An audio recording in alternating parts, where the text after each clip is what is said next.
I would like to call to order the meeting of the Board of Education on Monday, October 21st, 2024. Pam, would you lead us in the Pledge of Allegiance?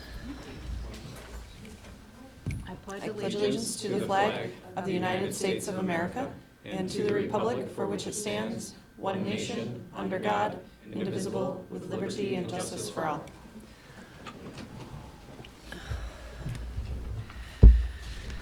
The Phelps-Clifton Springs Central School District Board of Education meets to publicly conduct its business in accordance with the law. The public is invited to observe these proceedings but is not entitled to respond or disrupt them, especially when such disturbances run counter to the district's code of conduct and the welcoming spirit of our district. The public is reminded of the context of board meetings. Board members are volunteers, audience members are visitors to school grounds, and student and staff well-being is at the heart of board operations. Visitors are reminded of the courage it takes to speak up as members of our community and the importance of encouraging civic and civil engagement. The board strives to hear all community voices during its public meetings in a safe, respectful, and orderly manner. The behavior that we expect of all students in our classrooms is also expected from visitors at board meetings. In an effort to ensure that community members' concerns are heard, the board reminds speakers to address the board in a civil manner, refrain from discussing specific personnel or students, limit outbursts, and limit unnecessary noise. The board encourages an atmosphere of respect and tolerance and strict adherence to its code of conduct. All right, moving on to roll call. Lynn Liebrecht, board member. Mike Dorr, board member. Heather Rockefeller, board member. Deb Gallagher, board member. Matt Goodman, board member. Carl Dubash, business administrator. Nick Ganster, superintendent. Tracy Altman, board member. Pamela Mann, district clerk. Okay, on to the approval of the agenda. Is there a motion to approve the agenda as presented? So moved. Is there a second? Second. Any discussion? All those in favor of the agenda as presented, say aye. Aye. Aye. All those opposed? Motion carried. Okay, on to the consent agenda. Is there a motion to approve the consent agenda items A through E as presented? So moved. Is there a second? Second. Any discussion? All those in favor of the consent agenda items A through E as presented, say aye. Aye. All those opposed? Motion carried. All right, on to presentations. Board of Education recognition. Okay, so each year, the state of New York proclaims 1 week in October as School Board Recognition Week. So we are a little late. It was last week, but this was our board member, or our board meeting rather, closest to that week. So we decided to save our recognition for tonight. I think it's important to point out that, and for our school community to understand that being a Board of Education member is voluntary. It takes a dedication of time, and it's not always easy. There's big problems to solve, big ideas to consider, and every board member does that here in Mid-Lakes with students in their heart, which I think is very important, because when you have a school board that is authentically and genuinely like that, it makes what the teachers and students experience every day and what the administrators experience every day, it makes it just a lot bit easier, so to speak. So thank you for dedicating your time and energy. We had some secondary students, thanks to Mr. McAlpin for arranging this, we had some secondary students create some artwork and decorate the boardroom for us back here. And then we have some thank you notes over on the table from some elementary students. So thanks to Mr. Moyer for orchestrating that. And Pam printed out the sign that says how sweet it is to have a school board like you, and thank you for all that you do. So, I just wanted to take a minute to thank the board for what they do for our community and our students. So, thank you.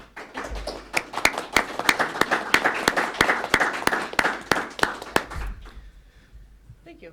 You got it.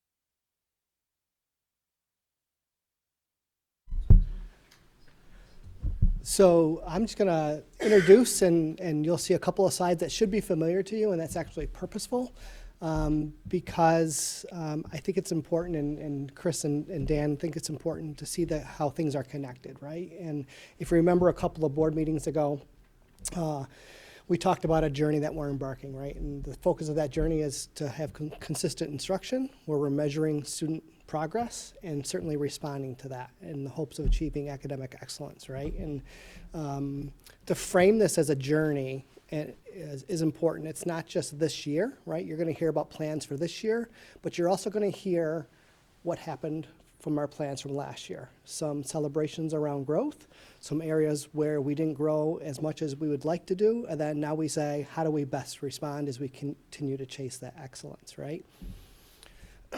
And, you know, I gotta just say, I'm a proud participant in the process that both Dan and Chris led their building instructional councils through. You know, this doesn't happen with folks sitting in their office generating these things. This happens by dedicated educators, student voice, family voice, certainly staff being a part of that, and not only to develop these things, but certainly then to do the work, right, to carry the work forward. And if you recall, we talked about how that district instructional council, which is a new structure to us this year, sort of has that 30,000-foot view, right? Those building instructional councils then meet by building, and that's where you'll see a lot of the energy around the plans that you're going to hear about come into play. And then really where the rubber meets the road, right, is those grade level in those departments that are doing the work and carrying it out. The building instructional councils sort of oversee that work and help lead that and help lead their colleagues with that. But all of this stuff that you're going to hear about really just takes a tremendous amount of dedication, commitment to that academic improvement and that school improvement process. But you know, Dan and Chris are going to try to distill it as best they can, but understand that this is days of work, and really this is what drives what they're doing in the building this year, last year, and for years to come. So we'll start with the elementary school. Hi, guys. So my two esteemed colleagues are with me. So, you know, Jeff mentioned me and Dan, Mr. McAlpin, a lot, but really the two assistant principals in this building, and I know the two I speak for Dan, our assistant principals and our teachers have as much to do as Dan and I, you know, with this whole process. So Jess and Bree are going to kind of start off, take us through some of last year's goals that led into this year's goals and some information about them. Just tired, so I'm going to put these on for my eyes at this point. Our first goal, as you'll see up there, we want to have our students be more, be scholars here and be learning. So the first step of that is having them present here at school. So we did want to reduce our chronically absenteeism that happened. We want to reduce it by 10%, which does, you know, mathematically 180 days kids have to be here. So it's 18 or plus days. We had 132 students chronically absent in 22-23. That did reduce, so we're excited to reduce to 110 kids chronically absent. That is mathematicians in the room. That is a 17% decrease. We wanted to decrease it by 10%, so we did achieve that and really broke that. But that still is 14% of our student body is chronically absent, so that's still too high. So we would like to get that goal down under 10% to keep reducing that. So we'll go ahead. So how are we going to do that? We can't just say we want to do that and magically it happens. Just like my eyes can't be better at this time of night and it magically happens. So our strategies, as you'll see up there, we want to help partner with families. Again, helping kids to get to school is often in a K-6 building is more of an adult issue than it's a child issue. So we really want to support our families. We are generating letters for everyone. As a parent, even in the district, you kind of cringe when you get that letter in the mail because my triplets decide to share all the things except for the things they're supposed to share.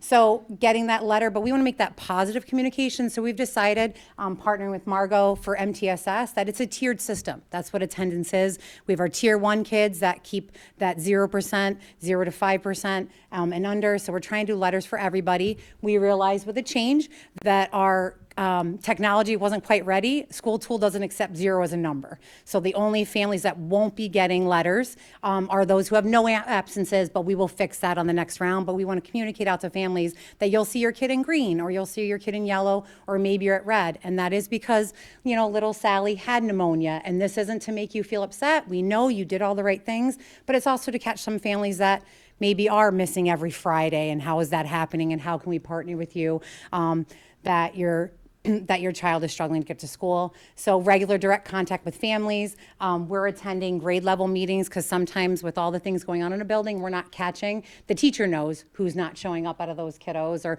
who's having some struggles at home. And then also our pupil support team can help support some of those social emotional things that are keeping our kids out of school. And then just to really keep creating that tiered intervention, encourage attendance, postcards home, recognizing when kids have gone from that red to that yellow. But really, I think information is power. We do think information is power. So when you hit that yellow, a parent might be like, whoo, we got to kind of keep an eye on things. What's going on with my kiddo? How can I get support from the school? So that's what we've done to help support and continue in the right direction for attendance. I think we're heading to behaviors because when they're here, sometimes they struggle.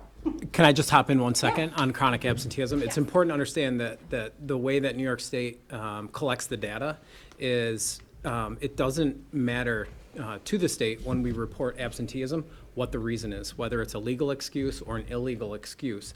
Their position is 10% absence or greater for any reason whatsoever, whether it's legitimate or illegitimate, has a detrimental impact on students. So the tiered system is matching that. So thank you. I just want to. All right. Perfect. And then as Jessica said, when they get here, sometimes people have bad days, right? So kind of focusing in on our SEL goal, we wanted to decrease the number of disruptive offensive by 25%. One of the things that we did to start the school year was work with our staff to define what disruptive actually is. People could have different definitions of what that is. It's kind of subjective, but together as a building, we were able to collaborate and work together to come up with a building-wide definition of what disruptive meant, which allowed us to start working towards this goal. We did end up decreasing it by 13% last year. We saw that other offensives then increased, but that's okay. Everybody's using the same definitions. Okay, so in 2024-25, we want to decrease the number of behavioral offenses, which is removing the students from the classroom, because you can't learn if you're not in class. So our goal is to reduce it by 15%. The percentage for last year of student removals is 36.46% for the school year. So this year when we're going through our behavior data with the staff and our staff meetings, we're going to be looking at that monthly total and starting to implement some more PDs around it. If you wouldn't mind going to the next slide. So we were at 36.46% for the year last year. In September of this year, we're at 28% of student removal. So we already have seen a decrease. We're going to be able to utilize our superintendent's conference days and our meetings in the mornings to learn some other practices, such as restorative practices, things to do at Tier 1, Tier 2 interventions that we could provide to our students that will help them gain those coping skills, which hopefully will lead to more self-regulation or co-regulation in the classroom, keeping them in there. And I just want to commend our staff. There are also classroom managed incidents, not just the office ones that we deal with. Teachers are constantly working with the students in the classrooms, and we did challenged them last year to put that into our system so that we can see, students that are starting to spike in the classroom manage things, but it might be making it so that their learning is difficult for them in the classroom. So we're able to use those numbers last year. It was brand new, and we had over 1,000 classroom managed referrals put in so that the people that aren't in the trenches every day can get a little sneak peek of things that may be a struggle, and then we can use our expertise and the MTSS model to then provide resources to our staff so that they can work in the classroom with their students as well to keep them in there.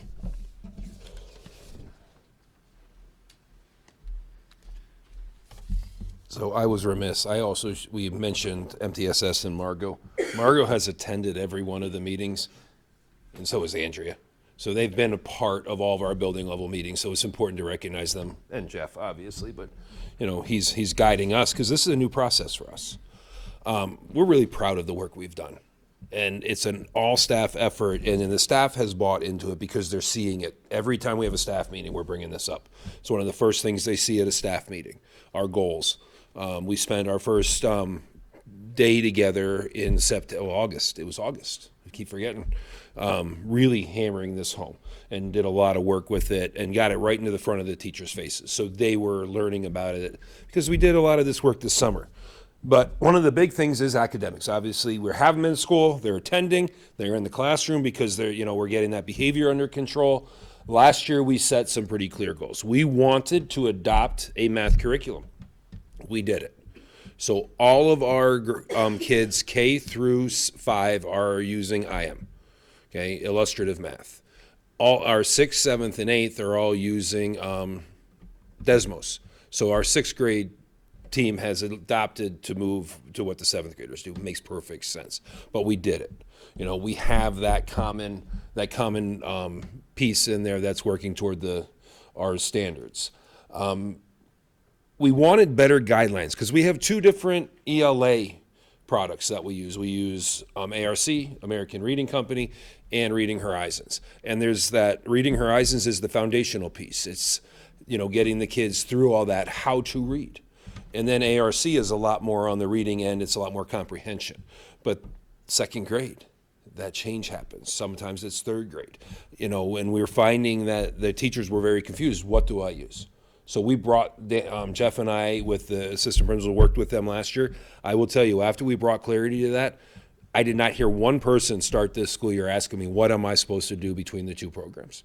Because they understand that that's the art of teaching, knowing where your kids are, knowing when to switch that resource to the next level. And they're finding it. Our goal is really to have all of our kids out of Reading Horizons by 3rd grade. Will that happen? Who knows? It could. We're realistic. But that's really a lofty goal, just like 10% that Jess said, more reduction of absenteeism. That's a lofty goal, but we can make that. What else did we do? We did our aligning conversations. We did our mapping this summer, and we've been tracking our percentage of Tier 1. So this is just a sample of how we're bringing, the numbers into this. So if you look at that chart, in 22-23, this is just last year's math. This is just how we're looking at Tier 1 math. We want, instead of focusing on Tier 2 and 3, because that's where we get stuck. Oh, we have too many kids in Tier 2. Oh, there's too many kids in Tier 3. We want to focus on Tier 1 because that's where it's happening. So if we can increase the number of kids in Tier 1, we reduce the number of kids in Tier 2 and 3. It's taking more of a positive approach to it. So you can see that the goal in 1st grade in math is to increase Tier 1 to 67% from 62. 80%, there's growth this is the teachers too. This isn't the administration setting these numbers. We did it for them last year. This year we allowed them to talk amongst themselves and set their numbers and set a goal, because knowing their curriculums, knowing where they are as a team, knowing the number of students with special needs and all those pieces. So I did not put everything in here. It's just too much. But if you guys were given copies, I'm assuming through Nick, of our plans for excellence, yes? You gave them the plans for the excellence copies? Okay. Well, when you see it, you'll see these charts in there, and you'll see 2 of the ones like on top. Then the bottom one represents state testing. The numbers to the left are the 2003 scores. The numbers in the middle are 2004. The numbers to the right are our goals for each of the levels. So we want to reduce the number of 1s. So you can see that number going down. You want to increase your 2s and 3s. So the way, Jeff did a lot of this work to help me out, because again, it's new to me. The way he did it was we got a good number for 1, we got a good number for 3 and 4, and the middle is kind of the difference. The middle is the difference between the 2 columns. So you can see after last year, we moved up. We want to keep that positive growth. Our teachers, we started in January when we got back from Christmas break, because we spent about 4 days together, 3 days together at Christmas break, creating that triage plan. We put together 3 solid benchmarks. And we did that in 3 or 4 months. This year, we're spreading that over the year. I expect that we're going to see equal or better growth from our students, but we were able to do that in 3 months. I think with focus, we can do a lot better. So we're seeing that positive growth as we go. Chris, just for clarification, so obviously the scores of 3 and 4, 3 and 4 means they meet or exceed the standard. And as we're looking at it, so black is where we were. Black is 2023. Blue is our. Blue is this past year's scores. And green And is then the the goal. goal for this year that the teachers had set with Jeff and I are to the right. So in a perfect world, when we look at scores 1 and score 2, we want to see from black to blue, we want to see the scores going down. Yep. And then as we look at scores 3s and 4s, we want to see black to blue going up. Twos aren't, like Jeff always says, twos aren't bad. Right. Twos are better than ones. And twos will help you. But yes, 3s and 4s are what we want. But again, just like those other numbers, we have to be realistic. But we don't want ones at all. We want to get out of those ones, get our kids there. We've put some other things in place with writing. We're working hard on this. Thank you. Thanks. So strategies, we've continued our curriculum mapping. That continued at the last superintendent's conference day 2 Fridays ago. October 11th. Yep, we did that. We gave our teachers the afternoon. We have benchmarks coming. So this year, our 3, 4, 5, and 6th grade ELA and math are all giving common assessments in their classrooms. We're going to work that down. We still haven't figured out how. 3 through 6 is kind of easy. Well, it's not easy, but it's easier because we have the state test to kind of piggyback off of. We have sample questions. We have a bank. We use a platform called DataMate that comes preloaded, and we can pick what we want and create assessments. 3 down to K, we don't have that. So we're trying to figure out how that goes into place. But we're putting those benchmarks in. But the key is using those benchmarks to drive instruction. You can give all the tests you want.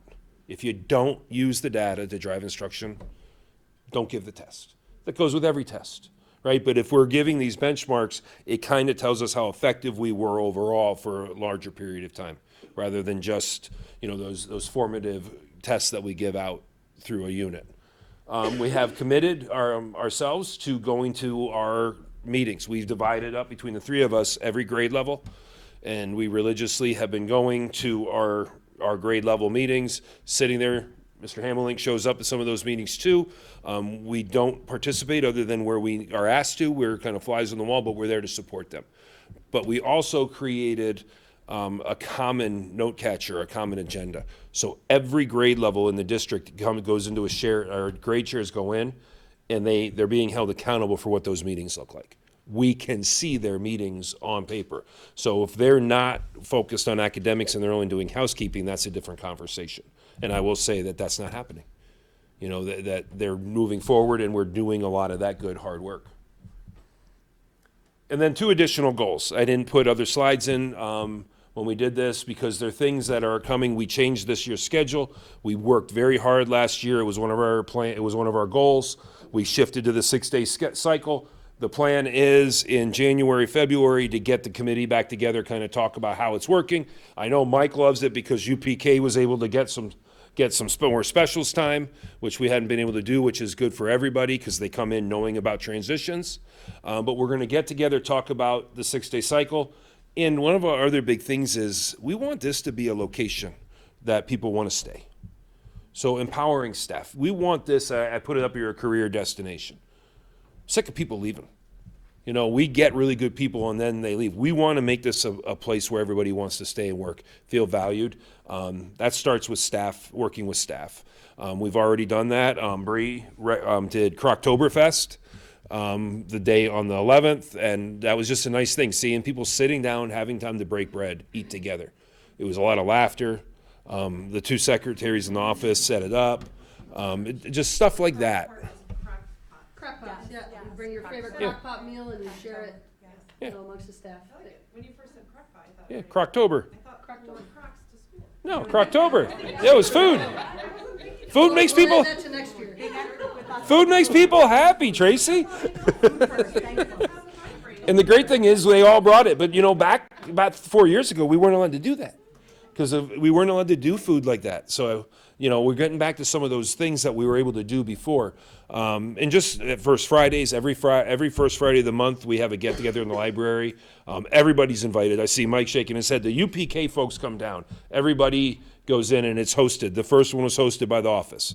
At grade levels hosted. Just little things that just make a difference where people can have fun, and we're looking for more.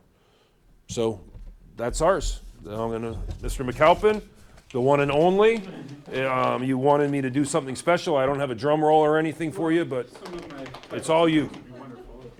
Just announce this. Welcome, thank you. Number one, I wanted to say how much I appreciate, I know it's board recognition night, and I wanted to say how much I appreciate working here and working for this board. It's a wonderful place to be. I couldn't be happier being here, so I just wanted to say thank you first and foremost. I wanted to go through our presentation, but with this presentation, you're going to see a lot of these same connective threads from the elementary school. A lot of this work, by design, is uniform in that we all want to be rowing in the same direction. But the presentation that I've prepared tells a little bit of a different story. I wanted to kind of go back to the last summer, talk about where we started, talk about our goals, and then talk about some of these new opportunities that presented themselves for us and how we worked our way through those. So we'll look back at last year's goals. We'll take a look at our school comprehensive education plan process, and then the development and eventual implementation of that plan. So last summer, I was new to the district. I was introducing myself, and the plan was for the building to start developing building-specific goals. So what are our building goals as a group? And with a number of department chairs and teacher representation, administrative representation, we developed some goals around academic excellence, the Mid-Lakes community, strong and empowered staff, and student life. Some of the highlights, and you can switch up over to the next one. Some of the highlights from that process was that we had departments establish goals for their individual departments. So really looking at some shared leadership opportunities for our department chairs, leading their group in their goals that they've established themselves. We were looking at attendance protocols, so similarly to the elementary school, notice that there's this issue with attendance, and not unique to Mid-Lakes, not unique to any school in New York State. Attendance is an issue. There was a need for increased grade reporting, so we took a look at that. Margot and her development of Eagle acknowledgements, as well as the MTSS committee.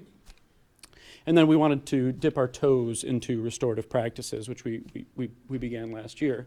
So if we switch over to the next slide, I wanted to highlight just some of the department goals that each department developed, but also some data around how they did with their goals. This was a first-time process for our departments to develop their own goals and then monitor and data track. So if you take a look at these, in some departments we saw great success, right? We saw progress, we saw achieving their goals, and then in other ones we came up a little bit short. Right? There's some different opportunities for different growth. There's some different reasons for each of those, but by virtue of creating that process, we have opportunities for departments to share that leadership, develop some of these goals, and then monitor how our students are doing. So if there's a success to be found in here, like an overall success, is that we developed a process and a practice for developing, creating, and monitoring our goals for our students.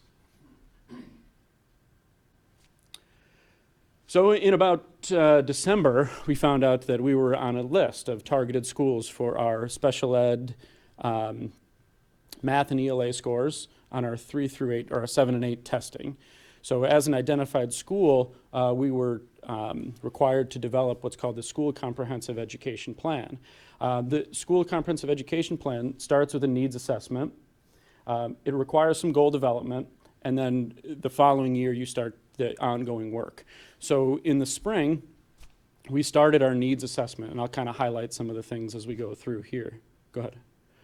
It started with just coming up with areas of inspiration. I invited anybody who wanted to come for the staff to come to these meetings. Anybody who wanted to attend could. We had some parent representation. We did some work with students. But really what we were looking for in this initial activity was, what do we all want? We're all here for the same reason. We want to talk about the reason, or what we aspire to be as a group of people, as a community, as an institution. It was framed around 3 different areas: organizing adults, centering students, and linking teaching and learning. So the group was able to kind of just, from their own perspective, what were the things that they wanted from our institution. Then we went into a data analysis. So we took a look at academic, behavior, attendance, and some other data to kind of shape our perspective. We all have kind of our subjective interpretation of how things are going, and this was a look at more of those objective measures that kind of determine how well we're doing. Go ahead. And then we had some outcomes, and we identified some areas of focus. So the things that we identified was time dedicated to instruction, activity and messaging around culture, and activity and messaging around attendance. Those were the 3 things that came out of the data analysis. And then we had, like I said, the opportunity to survey community, staff. We interviewed students. We ran a focus group with students. We had, I think, probably close to 50 or so students who attended, where we interviewed them, asked questions about their experiences, and learned as much as we could about their current state of experience in middle high school. And then these are the things I just highlighted, a couple of things that kind of stood out. Kids were looking for, and also part of the survey, looking for consistency and some expectations. Vaping was an issue. Social media causes issues. We solved that one, so don't worry about that. I'm just kidding. But also that students have really good relationships with students. Like a message that came through loud and clear through those interviews was that students liked the people that they were learning from. That was a clear message. What was surprising, kids felt that the building was very safe, but not always for social emotional needs. Students don't show care for one another. Some of them said they don't need praise every day, which I don't know if I believe them, but they said that, right? Some reported that they liked being acknowledged, but it dwindled as the year goes on. So like, September and October, you come out hot thinking about how you're going to appreciate and acknowledge kids, and sometimes that wanes as the year goes on. So we took all of that information and we gathered it all up, and then we created 3 commitments that we were going to move forward as our focus for our comprehensive education plan. I should note too, that when we were thinking about our comprehensive education plan, although we were identified in just math and ELA for students who are identified as special, who receive special education services, we wanted to do things that were going to be impactful across the building. It was important to us that this wasn't just this group of kids, this group of teachers. It was something that could be productive for the entire building. So we wanted to increase the scope of what we were going to be doing for the building. So number 1, and these are very similar to the elementary too. You'll hear some of these common themes that come up. Committed to academic improvement through consistent practices to ensure instructional time is prioritized. So prioritize instruction. Number 2, academic and social and emotional improvements through the development of curriculum and instructional practices. And 3, creating community of learners that's safe, empathetic, and welcoming, with emphasis on being kind, responsible, respectful, and independent. So those are the 3 commitments. We identified some data that we would use as our measuring stick for each one of those commitments. And keep going, Nick. And then we began to develop some goals. So this is the wrong template, which we will correct, but on the left-hand side, you see the goals. And then there's some action items on that next column, and then how we gauge success and the resources that we use. So our first one about prioritizing instructional time, we've got our absentee rate last year was 25%. So 25% of our students missed 10% or more days of school. So we want to reduce that by about 5%.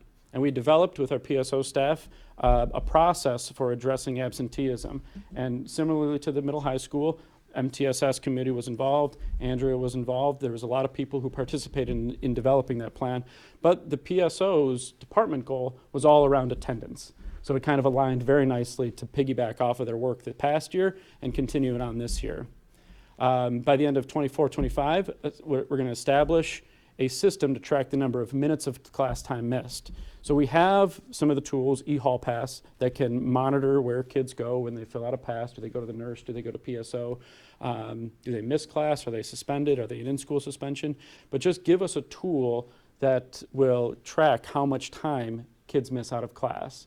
All those things being equal, right? Just how much time are they out of class? So we have we're looking at building a system to collect the minutes missed. And then the last one, this is kind of our measuring stick, right? We want to see that kids are improving. We want to see that kids are successful. So a product of kids being there is that course passing rates increase. So course passing rates, and we kind of broke it down by range. So if there was 70 or to 80% in the previous year in that course, we were looking to increase that by 10%, 81 to 90 by 5%, 90 to 95, 3, 96 to 100, increase or maintain. A couple of the items that are on here, I had mentioned the absenteeism policy, but we also instituted a cell phone policy, which has actually gone really well. We got these organizers that we hang up, and pocket organizers that kids are expected to put their phones in. Kids don't always put their phones in there, but we have had almost zero problems with kids taking their cell phones out during class, just by virtue of the specter of that pocket organizer being available to them. They've kept them away, they've kept them hidden, so it's produced the same outcome that we were looking for, which is great. Go ahead. Our second goal around developing the curriculum, both for academics and social emotional curriculum, our goals are, again, around our student outcomes. So that first one is about the core subject index for our 7th and 8th grade students. So I know Jeff has presented on core subject and core weighted index. I won't bore you with the math because I don't understand it. But essentially what those goals relate to is to get to a point where we're at a level 2, right? What's that? Ones are bad. Ones are bad. If we get to a level 2, then you get off of the list, right? That's the idea. And really, that's really what dictates our status as it's relate to being a targeted intervention school. We had our second one, establish a baseline from last year's June Regents exam and improve that composite score on all Regents exams by about 5%. So this past June, we had a number of students who took Regents exams, and we had a number of students who passed Regents exams. So we just created a percentage of the total Regents exams passed over the total Regents exams taken, and it was about 76%. So we're looking to increase that rate by about 5%. I will say the past few years, those numbers have been kind of raised by the special that's the one, the special appeal. So those proficiency rates from the previous few years are a little bit inflated due to that special appeal. And then you'll see the same student course passing rate goal from the previous one as well. So remember, we're looking to have kids in school and passing their courses. A couple of things that I'll note here. We've got course benchmarks similarly to the way that the elementary school has done them, but we've done them for all of our courses by department. We're looking for uniformity in those courses where it's taught by more than one teacher, so they're offering the same course benchmarks so that we can measure how students are performing in each of their classes as they go through. We're doing 4 benchmarks, one each quarter. We're utilizing things like our midterm exams or typical midterm exams, and we're kind of rewiring them a little bit to also serve as benchmarks for our students. We're working with curriculum maps. Over the summer, we had a lot of teachers. How many teachers did we have working on curriculum? Across the district, I think we landed near 80 or 90 teachers. We have about 45 to 50 groups. Yeah. So a ton of work on mapping and developing benchmarks over the summer. And then also aligning our academic recovery plan 7 through 12. So there was variance between the 7 and 8 group and the 9 through 12. And we thought, why are we doing this? Let's just make it uniform. So to make those practices more consistent building-wide. The other item that I wanted to mention is at the bottom of the third goal. So the development of tiered interventions with PSO for small groups to address social, emotional skills and needs. With the PSO group this year, we're running through weekly meetings. We actually have 2 meetings a year. One is devoted to talking about individual students, how they're performing, anything that's kind of come up. And the second is dedicated to a data analysis on a number of different items. We rotate through attendance, academics, behavior.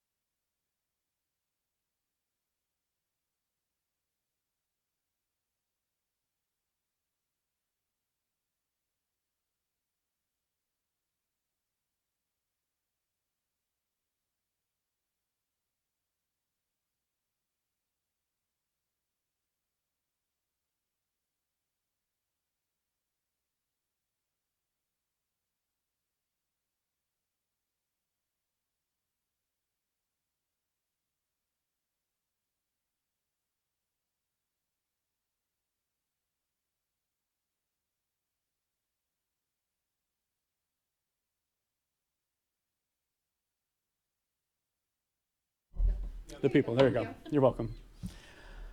All right, you could, next one. So our third goal around building community, creating surveys and focus groups to provide feedback around culture. I think one of the things that was the most eye-opening and maybe the most rewarding were those student interviews that we conducted.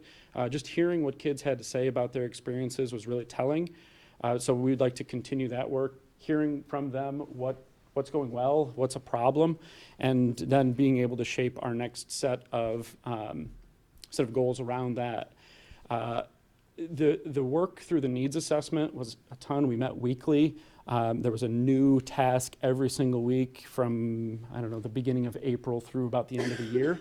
So it was really time consuming, but it was really valuable. And I could see maybe like a truncated version of that same process being really valuable to do on a yearly basis, like gather data, talk to kids. I mean, it seems pretty obvious, right? You do those things and learn a heck of a lot about the school outside of your own perspective.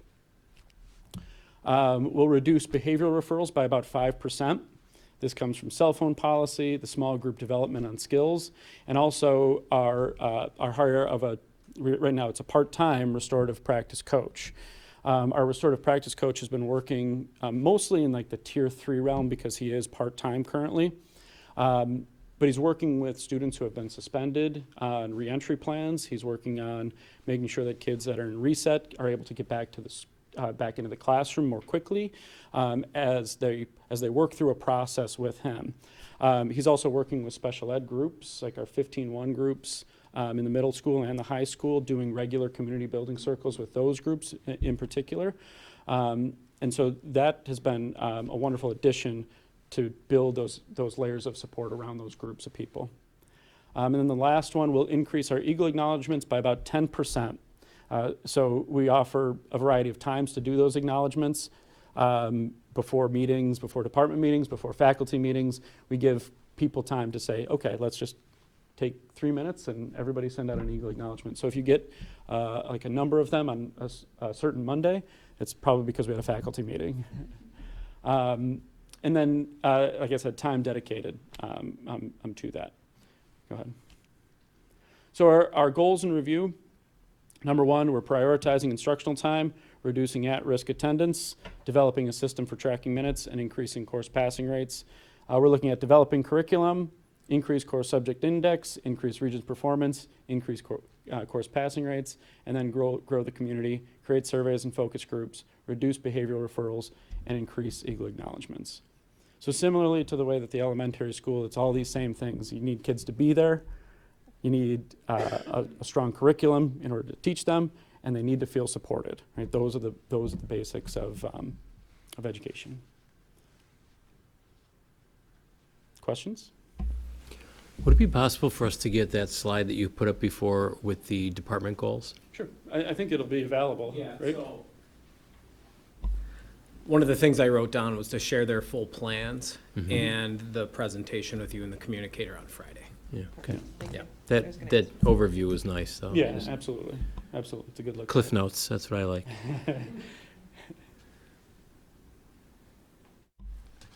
You could also ask questions of the elementary school. I don't want you to forget about them as well.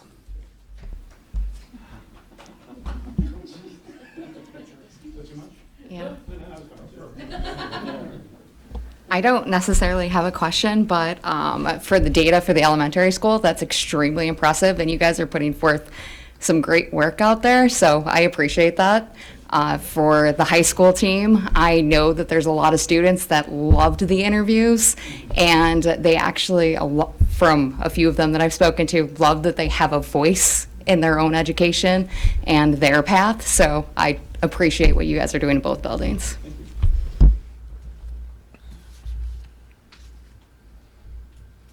Chris, can you just give some examples of the different, like, the difference between classroom managed behaviors versus office behaviors? Like, what are some examples of each? If that's okay with you. That's fine. It was her part of the presentation. I can do it, but I like her to have a voice.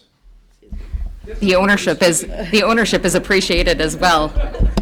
For sure. So like office managed, office referrals, that's when we get called to come support and either, take the student with us or sit in the classroom with them to provide some hurdle help for not only the student that might be in crisis, but also for the class around it, and sometimes for the adult that's in the room as well.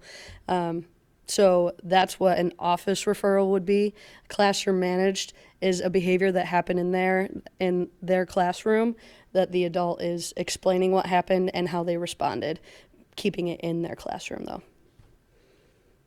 So it relates mostly to whether the student had to be removed or not, whether the behavior was managed in the classroom or if a second person had to be involved. Correct.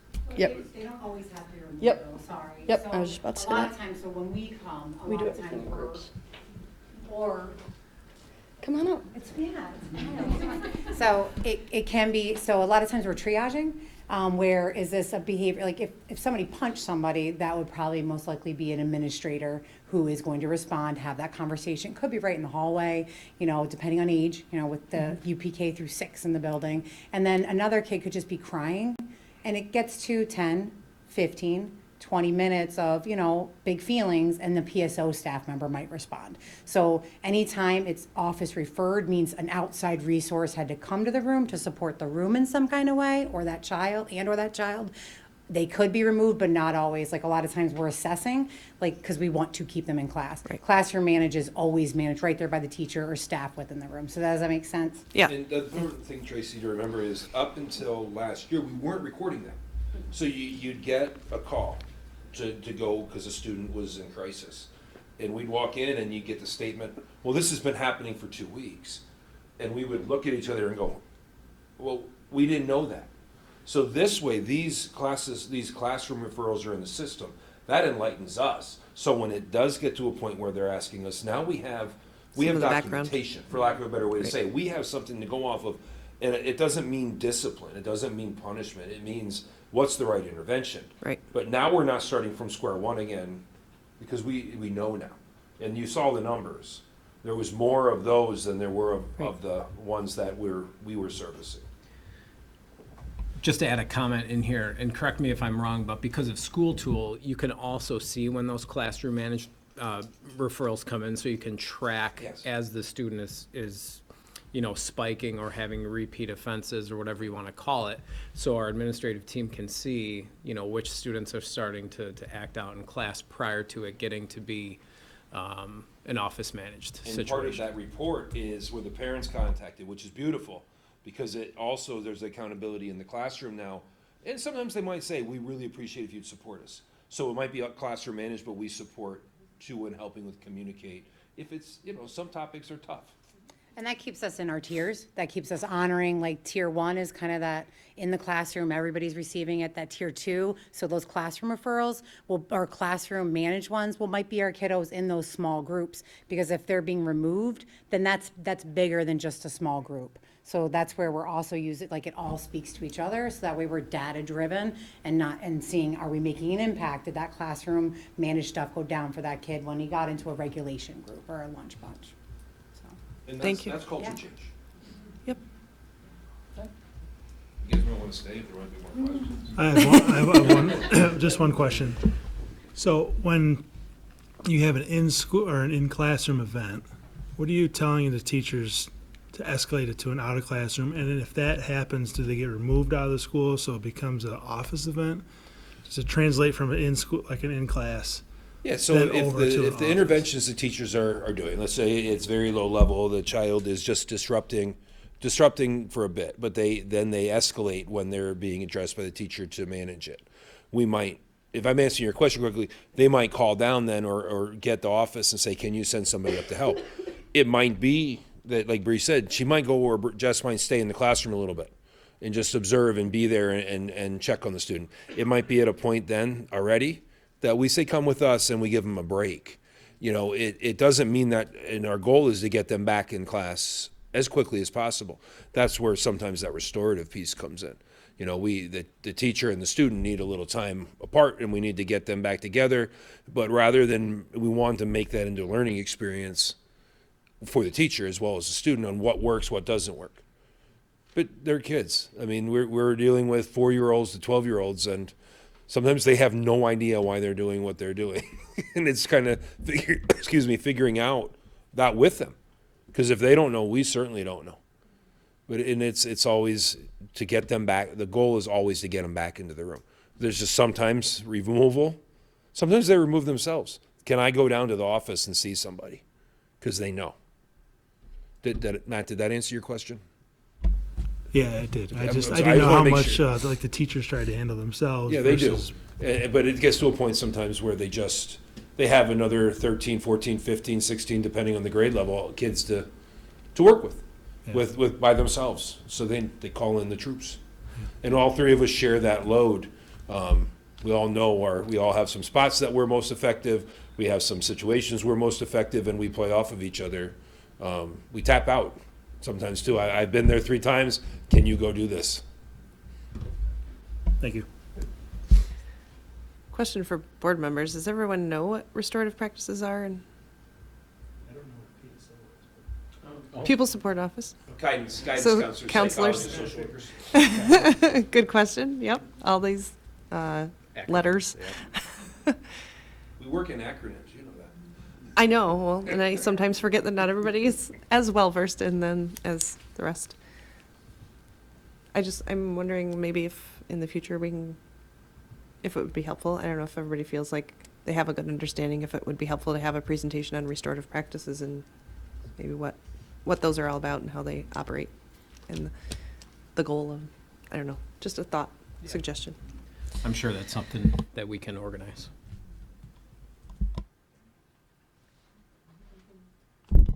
Anybody else?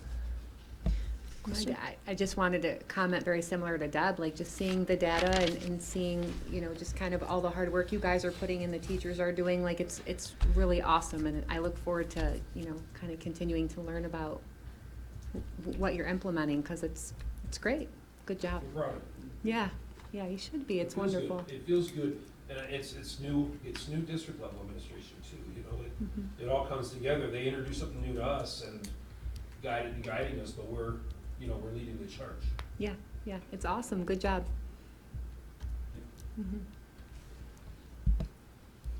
Okay. Thank you, everyone. All right, on to the superintendent's report. Okay, so at our last meeting, I did my best to keep it short. The consequence to that is that I have several things to update the board on this evening. I'll do my best to keep it as efficient as possible. So the first thing that I want to point out, back on October 3rd, our agriculture club was chartered as a New York State chapter of the FFA. So that's something that our ag teachers, Mrs. Spence, Mrs. Bartoletta O'Brien, and Mr. Sleeman have been working towards for a number of years. I don't have every single criteria memorized off the top of my head, but you have to have an agriculture club. It's more than that, though, because you also have to have a specific number of courses that meet the agricultural education requirements. So you have to have 2. All right, thanks, Dan. So they've been getting those ag program classes in place over the last few years. So those classes are in place. We also moved our ag teachers down to what was once a technology suite area. It's on the south end of the high school facing 488. There's a bank of windows there. So right there is our new agriculture suite. And on October 3rd, we had the state delegates or the state officers of the New York State FFA. And I had no idea what these folks would look like. They are all essentially college freshmen, give or take, but they are highly accomplished members of the FFA as high schoolers, and they have to be nominated and then go through an interview process to become a state officer. And then these young people actually go on tour. They go around the state and they charter different new FFA chapters throughout the state. They give presentations, so on and so forth. So they're really champions of the FFA. So it was great to see them come, and it was great to see both our students and teachers feel that pride when the chartering ceremony happened. So I just wanted to offer a huge congratulations to them because I know that it was a ton of work. And just to kind of continue to beat the FFA drum, each of these state officers at some point had to do a culminating project within FFA. And, you know, I have them written down here, just let me, one of them was investigating the impact of agriculture on ski resorts out in the eastern part of our state. Another one had a project in how computerization has impacted harvesting machines and other farm machinery.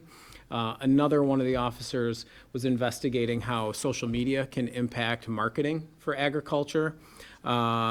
So the point is we don't narrow FFA down to just traditional farming on tractors, you know, your kind of quintessential old school view of FFA. It's grown tremendously, and it's going to be a great opportunity for our students. So we do have a presentation lined up for our November meeting where we'll have that team here to tell us a little bit more. So I don't want to steal too much of their thunder, but I wanted you to know that we should be proud of them. Second item, we have our fall drama, Almost Maine, will be in the black box with the Mid-Lakes Theater Experience on November 7th through 9th. Those show times, it's a Thursday, Friday, Saturday. Show times are 7 p.m. And there's an additional matinee at 2 p.m. on Saturday. Tickets are $10 general admission, $8 for students and seniors.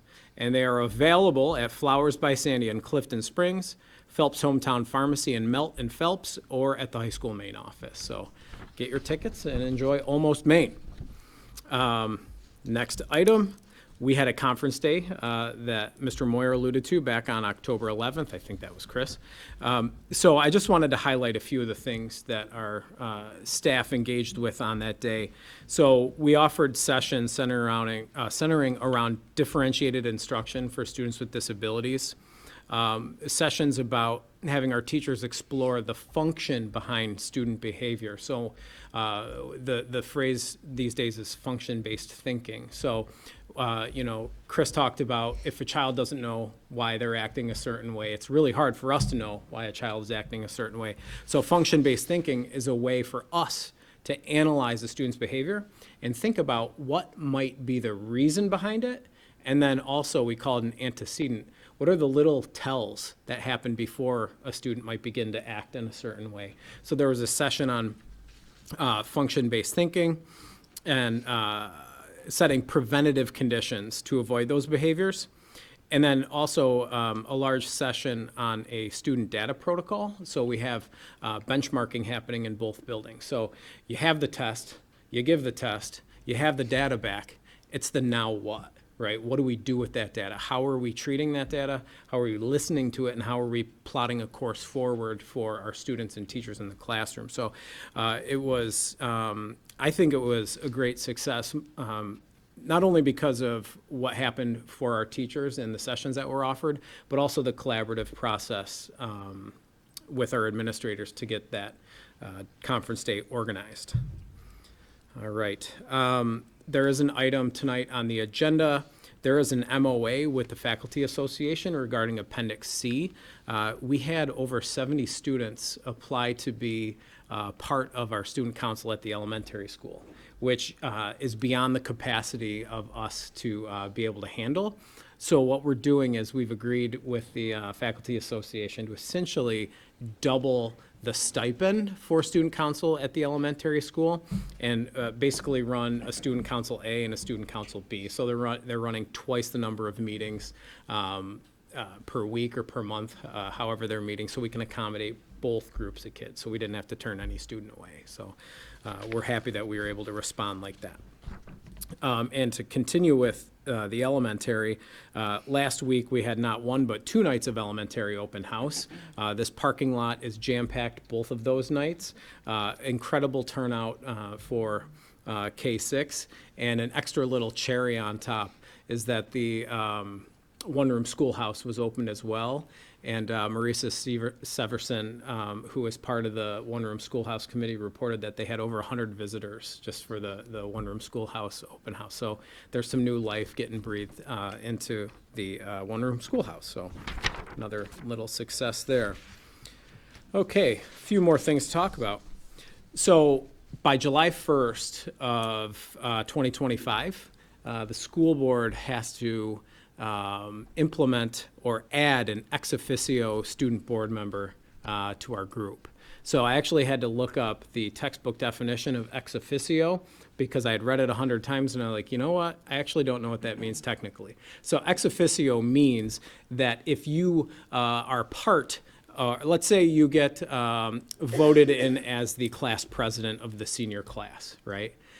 Ex officio means you are automatically part of some other group because you've earned that office. So one of the ways that we could organize this is exactly that. If we picked either the junior or senior class or student council and a specific position within one of those bodies of student government, we could say, if you are voted as that position in your class or student council, you are automatically part of the Board of Education. Now, there are specific things that come along with that, and I'll read them right now. So the ex officio board member, student board member, they're entitled to sit with the board members at all public meetings and hearings. The board may also, in its discretion, allow the students to participate in other board activities and responsibilities. So if we wanted the student to be a part of a retreat or something like that, that's also permitted. The student shall not be allowed to vote or attend executive session. So they're not in that deep in terms of confidentiality. Or any other hearings or meetings not open to the public. The student shall not be allowed to receive any form of compensation for their participation. The student may be selected in one of the following ways. So here are our options. They can be a duly elected student body president of the high school, a student duly elected by the student body. So if we wanted to run an independent election, we could do that. A student selected by the high school student government. So the student council could simply appoint one of their officers or another student to be a part of this. A student selected by the high school principal, that's permissible. A student selected by the superintendent is a permissible option. And then a student selected by a majority vote of the school board. So we have some time to figure this out. I just wanted to make sure that I broke the ice on the conversation here at one of our meetings. So we'll have some conversations, let's say at our next board meeting about, what the group think is in terms of how to move forward. But for the sake of tonight, I just wanted to break the ice and let you know that's coming. So, and that was, I skipped over this part, it was a law, it was signed into law by the governor, so it's not optional. Okay, I'm gonna update you on the emergency pool project. So, 2 really solid updates here. The dehumidification unit should be with us in December, and we're targeting our holiday break to bring in a crane and swing that giant dehumidification unit into position. And it should take a few days. Now, I'm not promising a few days. I'm saying it should take that long. And I know better than to rely on that hook, line, and sinker. So it could take more time than a few days. So Mr. Lombardi's aware of that, and we're working to make sure that we have options for our swim team over holiday break. The second part of this is we have a preliminary start date for the aquatics portion. Aquatics is the literal resurfacing of the pool, and the plumbing portion of the project, which is the filter room. We're targeting the beginning to middle of February to begin that.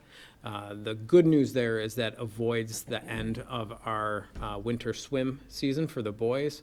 The bad news is at that point, we'll pretty much have the pool offline until summer, which means there will be an impact to the different community groups that are able to use the pool. So we're gonna do our best to accommodate and work around any of that, any of those issues. All right, so that does it for the emergency pool. I want to do a quick update on regionalization. I talked in October, on October 7th, about the mandate from the new regulation that compels the Wayne Finger Lakes BOCES and all other district superintendents for BOCES across the state to engage in talks about regionalization with the component districts. In addition to that, a part of that is each district has to complete a survey tool through the state ed portal. It's a lengthy tool. Jeff and I have spoke about it. Carl and I have spoke about it. We've done a lot of the legwork. Jennifer George, our data coordinator, has done a substantial part of the data input to that survey. But now we're moving on to more of the qualitative or subjective pieces of the survey, where it asks us to talk about what our strengths and weaknesses are and opportunities for us to look at regionalization. So that tool is due to the state by December 6th. So I'll continue to update you with regionalization talks as we move, because after those tools are submitted to the state's going to compile that data, and then Lynn Rutnick, the Wayne Finger Lakes District Superintendent, will receive that compiled data, and then it's incumbent upon her to engage all of the 25 superintendents in the region about a regionalization plan. So there will be a lot of motion with regionalization.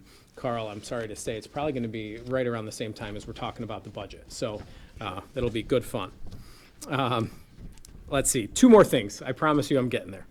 I wanted to point out, and I did point this out on the 7th real quick, but Todd Clausen, our public information officer, did take a position at Monroe Community Hospital. We have a consultation agreement for him to provide services hourly if need be. And I just wanted to point out that the public information officer position in this area really wasn't a thing until Mid-Lakes made it a thing. And then it became a BOCES shared service, so it's grown a lot. And I believe that was around 2018, 2019 when that began. And I would ask you, go back to the website and look at the Mid-Lakes Journal and look at what it looked like before we had Todd, and look at what it looked like after Todd, and then his footprint that he's created for us on social media. And the print news and the video news that he's produced for the district over the last few years is definitely first rate. So I just wanted to make sure we acknowledged the great work that Todd did here. And unfortunately, turn the page pretty quickly and say that we're going to interview 6 candidates for his replacement this Thursday. So we're excited. We got a deeper pool of candidates than I anticipated. So it was a pleasant surprise to have to spend an entire day interviewing. So again, I'll update the board on how those interviews go as we move forward. And then my last update has to do with our policy committee. So the policy committee met. We had TC Ferrito, our representative from Erie 1 BOCES, sit with us and help us make a little more sense of our policy updating process. I think the first thing that the entire board is going to see in a concrete fashion, there are several policies in each policy subgroup. So we really focused in on the 5,000s, which is the non-instructional business end of things. They're in the neighborhood of about 20 policies in that group that we actually really can't change due to law and due to comptroller, I don't want to say fear of comptroller audits, but the possibility of a comptroller audit. We need to leave those policies alone. So we're going to have approximately 20 policies that I'm going to send out to the entirety of the board. And we need to be able to say genuinely to the community that we've reviewed those policies, because what we're going to do is we're going to add them to our board agenda and formally say that we've reviewed these policies. And then they're going to get a review date of our next meeting, which is November 18th. So that's the first little set of homework that's going to impact the entire board when it comes to our policy update. And then what you'll see after that is you'll start to see specific policies from the 5,000s group come to the table for a first read, a second read, and adoption. And then we'll move on to the next policy group, and we'll have another stack that have to be reviewed, and we'll go from there. So I just wanted to set the stage for that. We've been working on this for quite a while, and it'll be oddly exciting to start seeing some of these appear on the board agenda, because we've put a lot of time in on it. So any questions on any of that? I just threw a ton at you. I just wanted to toss out for if anyone in the public was reading this transcript from tonight's meeting or something, that the regionalization is not like a merger. It's a Correct. different thing. Yep. It's about shared resources and, some of the logistics of how you do that, especially in rural communities, would be kind of challenging. But when I have at least talked to people who, when they hear the word regionalization, they think merger. And we've got to be careful to make sure we, show that distinction between what it is and what it isn't. Yeah, so I'll say this, if you read what the state has put out surrounding regionalization, they have said regionalization is not reorganization. So if you hear the word reorganization, that's the key word for merger. But right now, it truly is regionalization, which is shared services. So Right. Thanks, Mike. It's a good point. Hey, Nick, just out of curiosity, what's the resources involved in filling out that regionalization tool as far as people and time commitment? So yet to be known. So I will tell you this. I don't know, Jeff, you might be able to tell me a little bit better, but Jeff and our data person, Jen George, attended a half-a-day training put on by Wayne Finger Lakes BOCE simply on how to complete the tool. It was part professional development and part workshop where they were able to actually start doing it.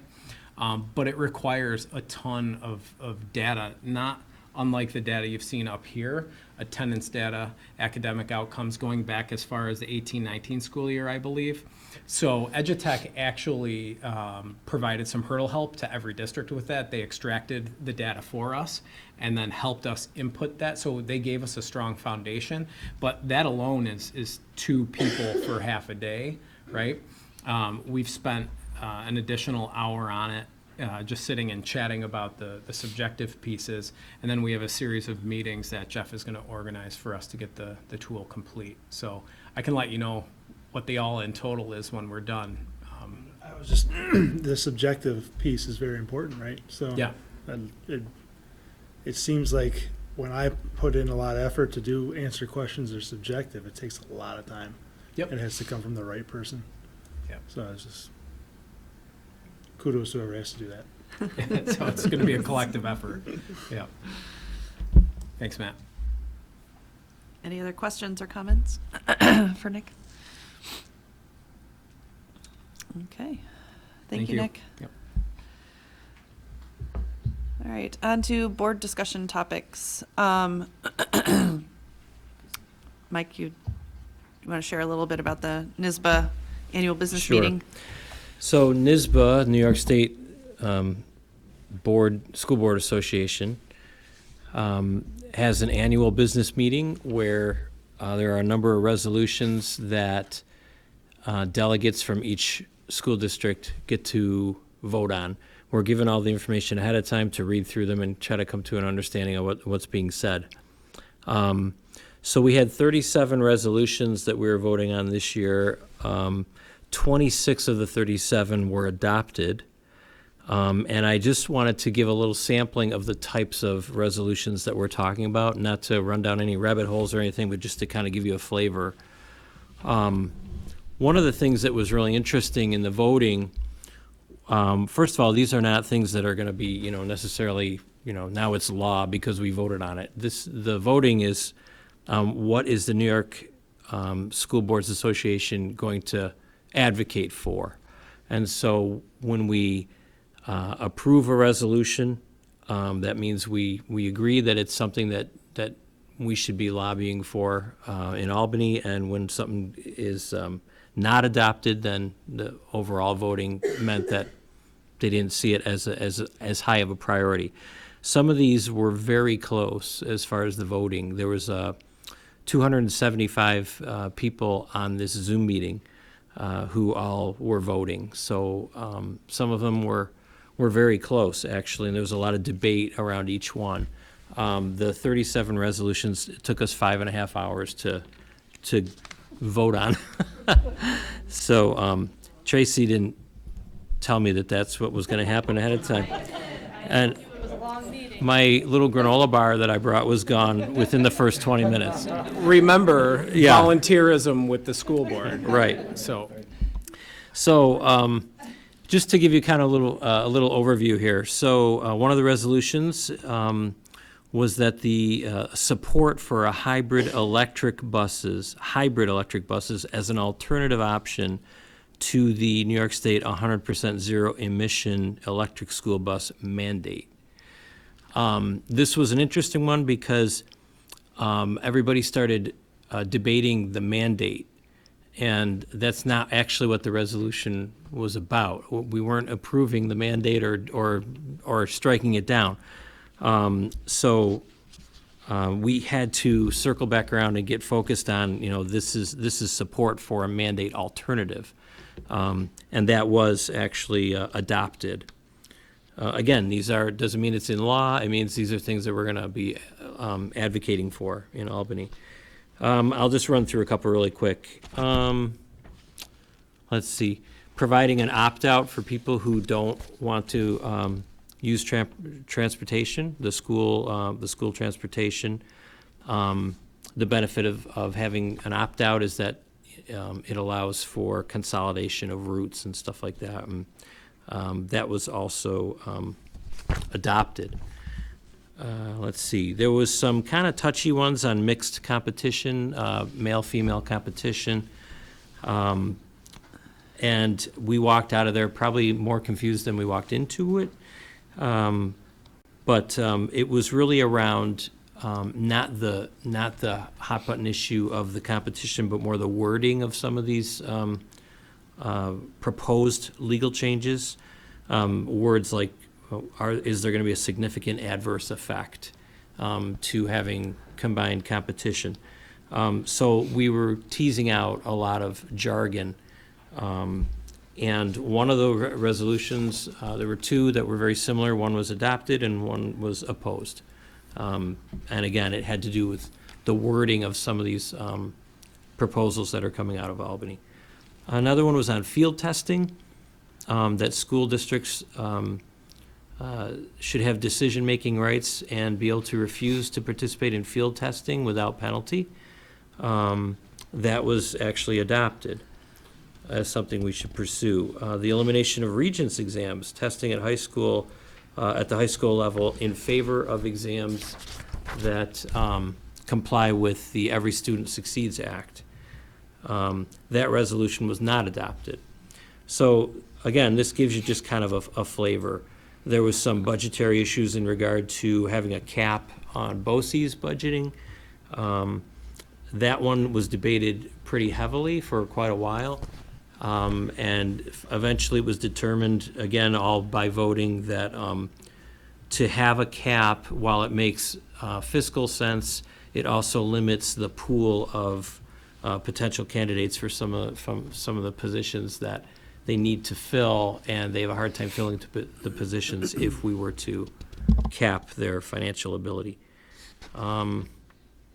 Let's just see really quick if there's something else that was really interesting in here. Let me just look through my notes really quick. Here's a kind of an interesting one. Resolve that New York State School Boards Association supports legislation that would grant judges the ability to require bail in cases of violent threats against a school district. That one was interesting because the DEI committee reviewed it and opposed that option, but the voting went the other direction, and it was adopted that judges could impose bail on people who were charged with threatening a school district. And this last one, I'll say, was kind of interesting to me in particular. It was proposed in Resolution 37 that recess time should be officially recognized as an alternative form of instructional time and count toward seat hours. I was surprised at how long this one got debated. We started talking about this at about 20 after 9, and at about 9:30, the voting occurred. So we spent a good solid 10 minutes talking about the benefits of play and cognitive development and problem solving and socialization, And, but that was stricken down. That was a very close vote, 49% to 51%. So that one was not adopted, but it was supposed to be a way to advocate that we kind of monitor what students are actually learning during recess and how it actually might benefit them academically, alternatively as well. So, but that one is kind of shelved for now. I'm just kind of showing my bias, which I probably shouldn't be doing, but it was a really interesting night. We had legal counsel there to help us sort through some of the questions, and I'm looking forward to turfing that over to the next board member for next year who wants to do it. And with that, I'll turn the time back over to Tracy. Thank you, Mike. And in the meantime, if there's something that you have an idea that you would like to propose as a potential resolution for next year, jot that down so that we can get that process going. So if there's, I mean, some of the propositions are like, 18 school districts all Yeah. submitted a similar resolution, or sometimes it is just one district, and those ones that are just the one district, it's hard to get. Oftentimes, at least when I was at the meetings, it was hard to have support for that and get any of those propositions passed. But if you, like I said, if you have ideas, and you might not be the only one, and so it strengthens the likelihood of our legislative abilities to push for things that need to change, or if there's more than just one school board in the state that proposes that. So. Yeah, that's very true. The majority of these were regional, and there was definitely more than one district, and they seemed to have the most momentum when it was multi-district. Yeah. Absolutely. So, all right. Lynn, any updates on legislative committee for 4 County? Yes, so we did meet on Saturday. We are just kind of in the beginning stages of talking about how to kind of add a student voice to our committee and what that might look like and how it may work. So we're going to do some consulting and see how we may be able to move forward with that. Well, that's which cool. I think is great. Yeah. And then we are still kind of working on the state position paper. More so we have kind of our main bullet points, right? Equitability in funding and predictability in funding as well. We have been talking about still staff retention needs and kind of the limits that sometimes civil service places on things, as well as the electric bus mandate. And then we began to kind of really break down our section regarding mental health services for students. And so we're now kind of in the stages of really taking those larger kind of areas that we want to focus on and kind of breaking down some bullet points to specific areas of advocacy. So we talked a bit about, does that mean that we're advocating for increased funding so that we can, school districts can hire mental health professionals for within the building? Does that mean that we're looking at addressing kind of the issues that create barriers for kind of, that connection with outside community mental health providers, and kind of how can we get those partnerships to develop a bit better and faster? As well as, do we also look at advocating for certain training for staff, or kind of what are all those different key points that may be helpful underneath that specific topic? So that's kind of where we spend the majority of our time.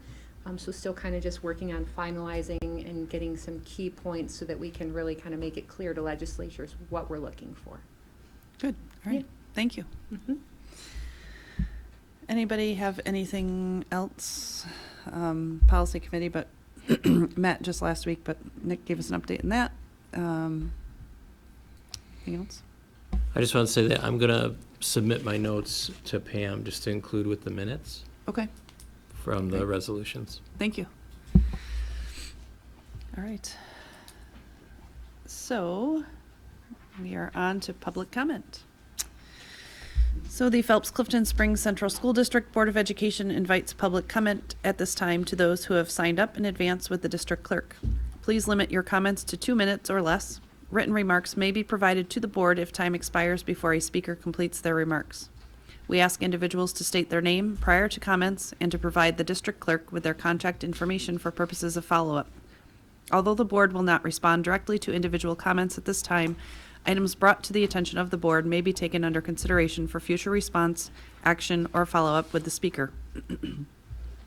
Issues related to specific district students, whether positive, negative, or neutral, must be brought to the attention of the superintendent of schools privately in order to safeguard student privacy. The board reserves the right to terminate a speaker's comments if their comments are in excess of 2 minutes, are repetitive, or are not appropriate for discussion in an open public forum. All visitors are reminded to abide by the district code of conduct and to be respectful and courteous both as speakers and as audience members.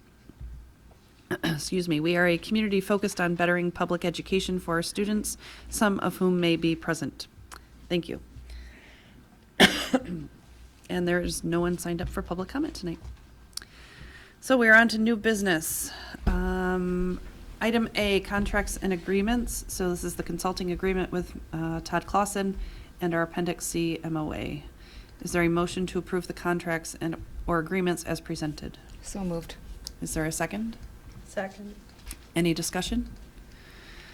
All those in favor of the contracts and agreements as presented, say aye. Aye. All those opposed? Motion carried. Item B, Mid Lakes fundraisers. There are 3. Actually, there's 6, just some of them are condensed into single document. So is there a motion to approve the fundraisers as presented? So moved. Is there a second? Second. Any discussion? All those in favor of the fundraisers as presented, say aye. Aye. All those opposed? Motion carried. On to donations.